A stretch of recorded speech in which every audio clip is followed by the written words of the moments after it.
I remember a time at a bull riding in Johnson City, Tennessee, when I'd drawn up with this bull that had a lot of front end and a lot of kick, a lot of drop. He was tough to get by. And I had just started riding, and I had a bull rope that had a really, really soft handle to it. And I didn't realize how important it was to have the right equipment. But this bull got a lot of front end out of the gate, and I posted up on my hand like I was supposed to, but the handle kind of rolled out from under me, and I started rocking and rolling.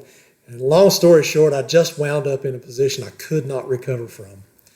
You ever felt like you were in a position you'd just messed up so badly that there was no recovering from it? My name is Jesse Horton. I'm with Cowboys of the Cross, and this is The Short Go. I want to draw your attention to the story of Samson in the book of Judges. And in the book of Judges, we read over and over again that everyone did what they saw was right in their own eyes. They did whatever they wanted to do, whatever they thought was good and right for them, that's what they did. They had no regard for the laws of God. But God in his mercy would send them judges to deliver them from whatever peril they had dropped themselves into through their disobedience. And that's what Samson's job was. Samson had great strength. He was a Nazarite, which means that he had been vowed to God from birth, and he had grown long hair. That was part of his Nazarite vow, was that his hair would never be cut. And he was told that was the source of his strength, was his Nazarite vow and that uncut hair.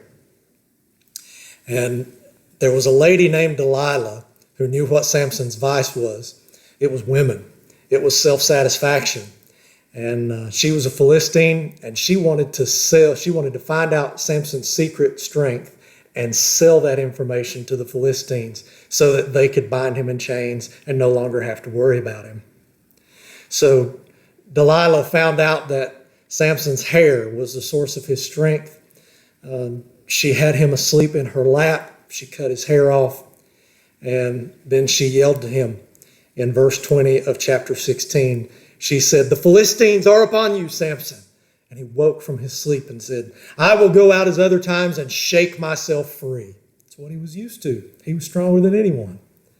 But he did not know that the Lord had left him. And the Philistines seized him and gouged out his eyes and brought him down to Gaza and bound him with bronze shackles. And he ground at the mill in prison. Samson no doubt thought that he had messed up too much to be able to fulfill God's purpose for his life, to be a judge, to deliver the people of Israel. He was now in chains under his Philistine captors. How would he ever fulfill his purpose as a judge of Israel? But verse 22 says, "But the hair of his head began to grow again after it had been shaved."